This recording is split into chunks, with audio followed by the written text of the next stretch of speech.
उज्ज्वल सूर्यवंशी जी का स्वागत है मंच पर। उज्ज्वल सूर्यवंशी जी, डायरेक्टर देवभूमि डेवलपर्स और देवभूमि फाउंडेशन भी। आपके बारे में जब हमने यहाँ पर देखा तो बताया गया कि काफ़ी कॉलोनियाँ आप लोगों ने इस पिछले कुछ सालों में काटी। भरोसा कैसे जीता आपने दूसरे की तुलना में एक डेवलपर्स के तौर पर? सर, सबसे पहले तो मैं जितनी भी मेरी फर्म है, हम लोगों की लगभग 7 फर्म है। देवभूमि डेवलपर्स है, अष्टविनायक बिल्डर्स है, अष्टविनायक डेवलपर्स है, आकृति बिल्डर्स है, तारनम डेवलपर्स है, नंदन डेवलपर्स है, उसके अलावा शहर की प्रसिद्ध जिम है। इसके अलावा हमारी देवभूमि आइस एंड कोल्ड, हम लोग दूसरे सेक्टर में भी काम कर रहे हैं। तो इतनी चीज़ें हमारी हैं। तो आप जी अब बताइए क्या पूछना चाह रहे थे आप? दूसरे से बेहतर क्यों है आप, जो इतना आपने पूरा एम्पायर बता दिया अपना? मुझे तो सिर्फ ये बताया गया था कि आप देवभूमि डेवलपर्स के डायरेक्टर हैं। दूसरे से बेहतर होने का सबसे बड़ा रीज़न है कि हम लोग मेहनत करते हैं। मेरी बहुत बड़ी टीम है, 8 पार्टनर हैं, उसके अलावा एम्प्लॉयज़ हैं, और लगभग स्किल्ड और नॉन स्किल्ड देखा जाए तो हमारे पास लगभग 300-400 वर्कर हैं। तो सब लोग, जितने भी मेरे पार्टनर हैं या जितने भी मेरे इन्वेस्टर हैं, सब लोग मेहनत करते हैं। और सबसे बड़ी बात होती है कि हम लोग अनबिग हो के कस्टमर के बीच जाते हैं, पता करते हैं, सर्वे करते हैं, और हम लोग अपना खुद का सर्वे खुद करते हैं। कुछ एजेंसियों का सहारा लेते हैं, लेकिन कुछ सर्वे हम खुद करते हैं। जो हमारी गलतियां हैं उनको सुधारते हैं। तो ऐसा हम अपना काम करते हैं। तो उस वजह से जितना हो सके हम सुधार करते हैं। और मुझे ऐसा लगता है कि छिंदवाड़ा में अभी सबसे ज़्यादा यदि कॉलोनी किसी की है तो वो देवभूमि डेवलपर्स की है।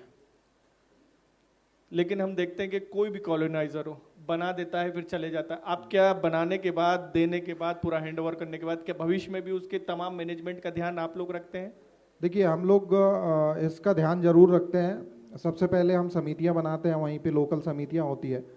समितियां बनाने के बाद उनको हैंड ओवर करते हैं। हैंड ओवर करने के बाद उनको जो भी मदद लगती तो हमारे वर्कर या हमारे एम्प्लॉय के द्वारा उनकी मदद की जाती है। हो सके तो हम लोग भी जितना हो सकता है हम लोग मदद करते हैं। मतलब ऐसा नहीं कि बेच दिया, साथ नहीं छोड़ते, साथ हमेशा साथ हमेशा रहता है। और कुछ ऐसा भी होता है कि कुछ हमारे जो रहवासी है, जो कॉलोनी में रह रहे हैं, उनको भी हम जितना हो सकता है, कुछ उसमें से इन्वेस्टर भी होते हैं हमारे, तो आगे चल के भी कुछ कॉलोनियों में उनका इन्वेस्टमेंट होता है।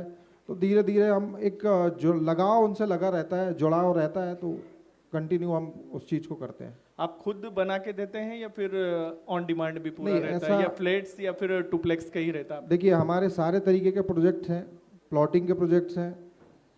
हाँ, इतना है कि हम रेरा अप्रूवल, जितनी आपको कॉलोनी हमारी मिलेंगी, पूरी रेरा अप्रूव्ड कॉलोनी रहेंगी। हमारे अलग अलग प्रोजेक्ट्स हैं, हाउसिंग प्रोजेक्ट भी हैं, उसके अलावा प्लॉटिंग प्रोजेक्ट है। मल्टी में जाने का हमने सोचा है, भविष्य में और भी हमारे बहुत से प्लान्स हैं, हम जा सकते हैं। बताइएगा उसके बारे में। मुझे ऐसा लगता है कि मल्टी के लिए अभी छिंदवाड़ा तैयार नहीं है, मुझे ऐसा लगता है, क्योंकि अभी ज़मीनें बहुत है। और कुछ दिनों पहले रिंग रोड बन गई है, तो जो ज़मीनों का दायरा है वो बहुत फैल गया है। उस वजह से अभी मुझे ऐसा लगता है पर्सनली, फ्लैट कल्चर नहीं आया है। अभी फ्लैट कल्चर नहीं आया। फ्लैट में जो जिन बिल्डर्स ने फ्लैट बनाए भी हैं, तो उनके फ्लैट उतने चलन में नहीं है, बिक गए हैं। बिकने के बाद या तो रहवासी नहीं आते या खाली रहते हैं, किराया नहीं मिलता, तो ये सारी दिक्कतें आती हैं। तो अभी मुझे ऐसा लगता है कि करंट में उस चीज़ के लिए छिंदवाड़ा तैयार नहीं है। और आपने खुद ने बताया भी, हम खुद ही सर्वे करते, तो आपको तो ज़्यादा जानकारी है।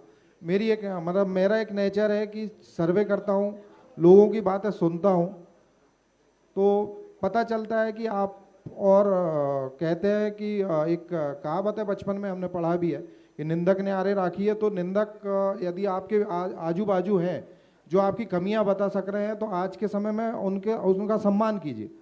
यदि वो कमियां आपको बता सक रहे हैं तो उनका सम्मान कीजिए, ताकि आप अपनी कमियों को निकाल के उनको कैसे निखारा जा सकता है, इस पर आप वर्क कर सकते हैं। और बिजनेसमैन हो, मुझे ऐसा लगता है कि बिजनेसमैन के लिए वो बहुत ज़्यादा ज़रूरी होते हैं, मेरा ऐसा पर्सनली मानना है।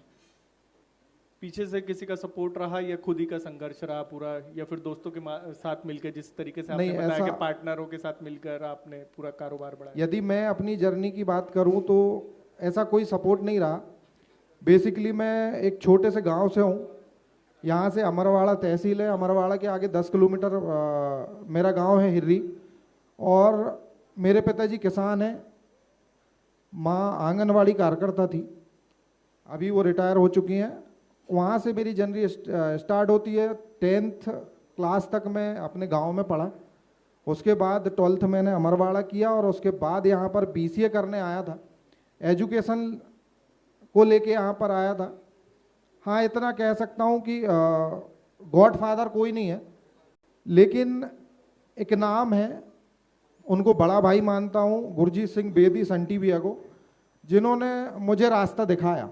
पहले मेरा छोटा, जब मैं यहाँ पर आया था तो छोटे से सपने थे कि एक जॉब होगी बढ़िया, धीरे से मिल के आप एक प्लाट खरीद लोगे, धीरे से घर बना लोगे, या धीरे से आगे आपको, जैसे हर व्यक्ति सरवाइव करता है वैसे आपको लाइफ सरवाइव करनी है। लेकिन संटीविया ने मुझे रास्ता दिखाया है और मेरी इच्छा थी कि मैं जॉब ना करते हुए बिजनेस करूं, लेकिन मुझे नहीं पता था कि किस रास्ते पे बिजनेस करना है, क्या करना है। और भैया ने जब मुझे रास्ता दिखाया, और आज से 2009 के आसपास की बात है, उन्होंने मुझे रास्ता दिखाया, और जब उनने रास्ता दिखाया तो मैं चल पड़ा था। उसके बाद धीरे धीरे मेरा बैकग्राउंड धीरे धीरे बनते गया। छोटी सी कॉलोनी से शुरुआत किया, छोटे से इन्वेस्टमेंट से शुरुआत किया। आप यकीन नहीं करेंगे, 25,000 के इन्वेस्टमेंट से मैंने शुरुआत किया था, और उस 25,000 के इन्वेस्टमेंट के बाद धीरे धीरे मैं चलता रहा। फिर जैसे अदर पार्टनरों की मैं बात करूं तो धीरे धीरे सब लोग जुड़ते गए। दोस्त थे, और आज भी हम लोग सभी दोस्त हैं, और सभी जुड़ते गए, धीरे धीरे प्लान करते गए। इसके अलावा जैसे मेरे अदर पार्टनर है, बकुल मिगलानी है, जमील खान है, लकी चौहान है, और भी है। तो ये लोग सब अलग अलग सेक्टर से थे। पहले ये DHFL में जॉब करते थे। तो उसके अलावा लकी चौहान जो है, कंस्ट्रक्शन का उनका काम था। तो इस तरीके से सभी लोग, हम लोग आपस में मिले और प्लान करें कि अब इस सेक्टर में आगे बढ़ना है। तो धीरे धीरे करके हम लोग आगे बढ़े। धार्मिक कार्यों में भी आप बढ़ चढ़कर हिस्सा लेते हैं, किस तरीके से आपके तमाम ये आयोजन रहते हैं? एक नेचर है, मेरा अपना नेचर है कि धार्मिक आयोजन हम लोग करते आए हैं, सांस्कृतिक आयोजन करते आए हैं। पहले भी हम बहुत बड़े बड़े आयोजन करते आए हैं। अभी एक जानकारी आपको शायद हो कि पड़तला के महाराज यहाँ पर गणेश पंडाल है, उसका मैं अध्यक्ष हूँ। तो छिंदवाड़ा में सबसे बड़ा पंडाल यदि कोई है गणेश पंडाल तो वो है। उसके अलावा हम लोग स्पोर्ट्स में बहुत स्पोर्ट्स अभी खेलते हैं भी है। क्रिकेट में बचपन से ही रुचि है, क्रिकेट हम खेलते हैं, और कई बार चैंपियन भी बनते हैं, हमारी टीम बनती है। तो आयोजन भी हम लोग करते रहते हैं, स्पोर्ट्स से रिलेटेड आयोजन करते रहते हैं, क्रिकेट से रिलेटेड आयोजन करते रहते हैं, और सांस्कृतिक आयोजन भी हम लोग करते रहते हैं। तो इन सब आयोजनों में थोड़ी सी रुचि है। अभी हमने रिसेंटली बहुत बड़ा आयोजन किए थे, अब कितना सक्सेस हो पाया ये तो आप बता पाएंगे या जनता बता पाएगी। हमारे बीच में शंकराचार्य जी आए हुए थे, और समस्त छिंदवाड़ा जिले की जनता से हम लोगों ने आग्रह किया था, देवभूमि परिवार ने आग्रह किया था, और पूरी जनता हमारे साथ आई। और लोगों का ऐसा मानना है कि इतिहास में पहली बार किसी शंकराचार्य जी का या किसी गुरु जी का ऐसा भव्य स्वागत पूरे छिंदवाड़ा में हुआ होगा, और इतना भव्य कार्यक्रम हुआ।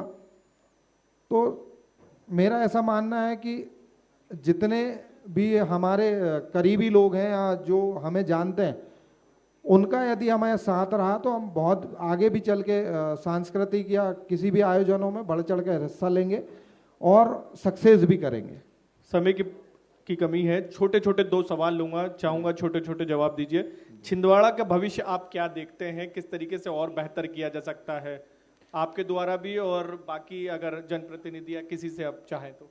इस मंच से मैं एक आग्रह करना चाहता हूं छिंदवाड़ा के भविष्य को लेके, क्योंकि चूंकि रियल एस्टेट से बिलोंग करता हूं तो रियल एस्टेट में ही मैं भविष्य देखता हूं।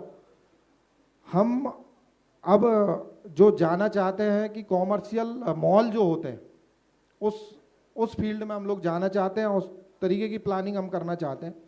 थोड़ा सा ऐसा है कि बड़ा इन्वेस्टमेंट इसमें होता है, तो बड़ा इन्वेस्टमेंट भी आवश्यकता होती है कि ज़्यादा लोग जुड़ें।